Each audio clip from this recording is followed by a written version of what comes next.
everybody, and welcome back to another episode of Founders Foodies. Woo! Today I am joined with RA Zina. Hi. Thank you so much for being here. Thanks for having me. Of course. And today we are eating a vegan delicacy, Mamoon's falafel, because Zina here is vegan and I love vegan food, so I'm really excited. A couple things. We got some grape leaves. We can show everyone. We each have our own little lentil soup. What do we got? Fries. These look amazing. Oh wait, can you see them?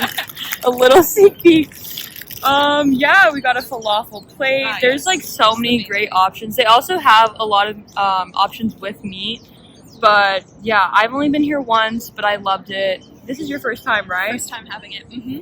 Yes, so we're just gonna get into it, answer some questions, just talk about Founders and NYU. Where should we start? Start with the grape plates, maybe? Yeah, Right okay. here. I am interested. Oh, they're good. They're a little bit sour, a little bit bitter, but super Okay. And is there anything in? Oh wait, there's rice in them, right? Mm-hmm, and different seasonings. Wow. These are really good. One of my favorites. Yeah. So Zina, why don't you tell us a little bit about yourself? What's your major? So I'm double majoring in global liberal studies and French, and I'm senior right now. And in GLS, my specific concentration is politics, rights, and development. Wow. So that's a lot, lot. honestly. When did you decide that was going to be your concentration? So when I applied to NYU, I applied to IR, to International Relations, their program, but they put me in the LS program, Liberal Studies, and they sent me to Paris for my freshman year. And while I was there, I realized that a lot of people were already GLS, so I already had that exposure. They were talking about it, they had known about the program beforehand, and then by the end of my sophomore year, I knew that I wanted to study abroad again, and that's a big part of GLS, so I decided to just make the switch from LS to GLS, which is pretty seamless. Right. That's awesome. In GLS, you have to be abroad for a year, right? Yeah, you're abroad for at least a year. Some people do their junior year, some people do the freshman year, and some people do both. So I did both and my sophomore fall as well. I ended up staying in Paris after my freshman year there. So, Wow. That's amazing. Have you been to any of the other NYU abroad locations? Yes, I've been to NYU Madrid, which was amazing. That's where I did my junior year. And I ended up, it was cut a little bit short because of COVID, but it was still an amazing experience. And during the junior year, it's a lot more hands-on. We do an internship in the city, so you really get to practice whatever the language is that you're studying. So in that case, it was Spanish. Wow, that is so amazing. And I have a little bit of experience abroad. I was in NYU Buenos Aires last spring, but obviously got cut short. But yeah, we kind of wanted to make this episode devoted to study abroad and maybe some questions or worries people might have, and we just want to tackle those, and because we went through the same kind of process, wondering what is this new environment routine going to be like. But I think a big question that a lot of people have is the language barrier a huge obstacle? How was that for you, especially freshman year? You're kind of dealing with a lot of new changes. Yeah, so the language barrier for freshman year, I'm very fortunate. I was in the French school system when I was a kid. So I was in the French school system from pre-K to 8th grade. So French is technically my first language. I kind of learned it at the same time as I learned English. So I had an advantage going into freshman year in Paris. And then I studied Spanish in middle school. And it's very similar to French, so by the time I got to Spain, it was a little bit easier to pick up than if it were a non-Romance language. Yeah. So yeah, I had a little bit of an advantage. I love that a lot. I think for me, I am now studying Spanish. I didn't decide until I went to Buenos Aires, but it was definitely kind of a big learning curve. I would honestly recommend, don't let language barrier, stop you. I really think the best way to learn a language is to be in that country. So it honestly takes courage to put yourself in that position, but it is really rewarding.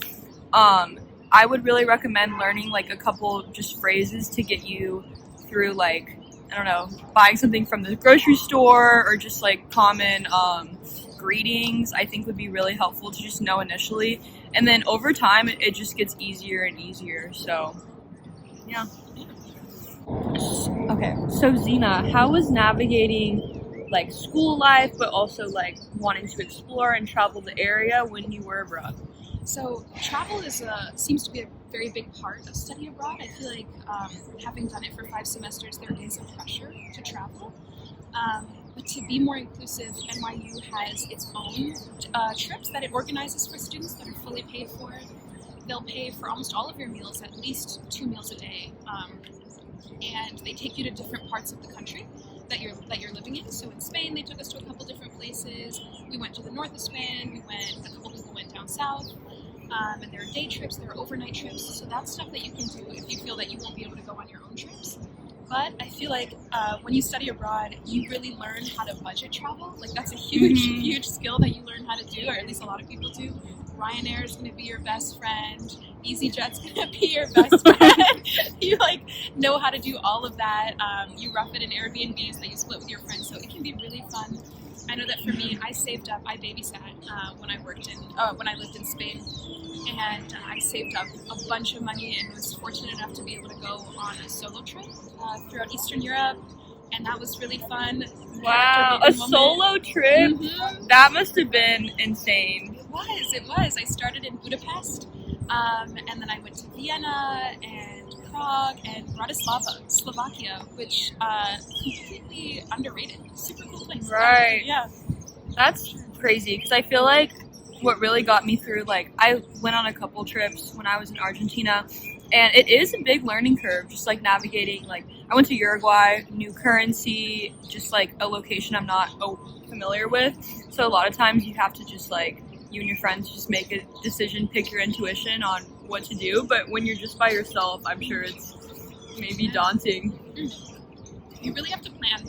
Mm-hmm. Luckily I'm a planner. So I'd make these travel itineraries and I'd put, like 8 a.m. wake up, 8:05 leave the hostel. Amazing. Stay in hostels, by the way, you make friends. I met some really cool people. Do all the free walking tours.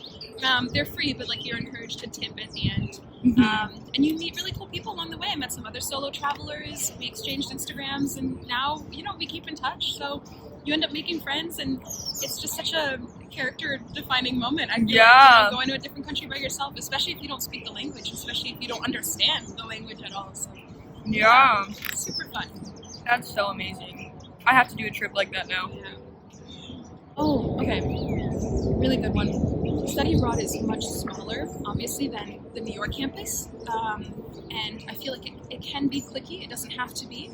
Mm-hmm. But a lot of people study abroad with friend groups. Like they'll go with their friends and they very much hang out together the whole time. Mm-hmm. And it's just a little bit of a microscope. Like a lot of the time you live in the same dorm as everybody else, and you go to school in the same academic buildings. Like one academic building, one dorm, or like 2 dorms in one academic building. Yeah. So you end up seeing the same people a lot of the time. Some people branch out really quickly and will make friends with locals and will adventure around the city, and they're like off and doing their own thing. But a lot of people that I know have found it to be a little bit tricky maneuvering a much smaller campus than the New York campus. Yeah. I honestly really enjoyed it, that it was a smaller environment. Just because NYU's so big, it's like impossible to like know everyone in your class, and you kind of just end up sticking to the people that you've known for so long. But it like going abroad is an opportunity to just like put yourself out there, and like I went knowing no one else. Like I knew like a couple people, but I wasn't close with them. So yeah, it's an opportunity to just like put yourself out there and like make new friends again, because I feel like a lot of times you stick with the same people as freshman year, and it's hard to like just open up and like make new close relationships.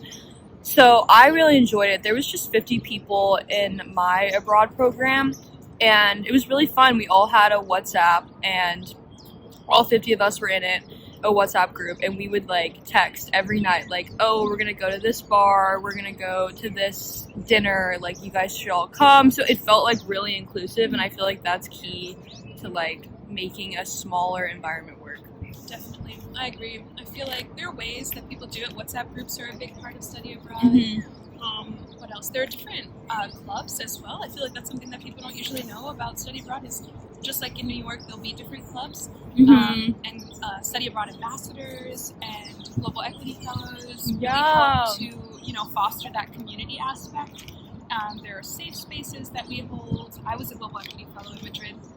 Held a couple of safe spaces for people of different groups to just come in and talk about their specific experience studying abroad, because it's different for everybody, and I think that it can be very grounding and important to think about how you specifically, your different identities will interact with the study abroad site that you're going to, and to have a plan for how you're gonna, I guess, not cope, but just, learn to adapt to the new environment. Yeah. So true. To do. I love that.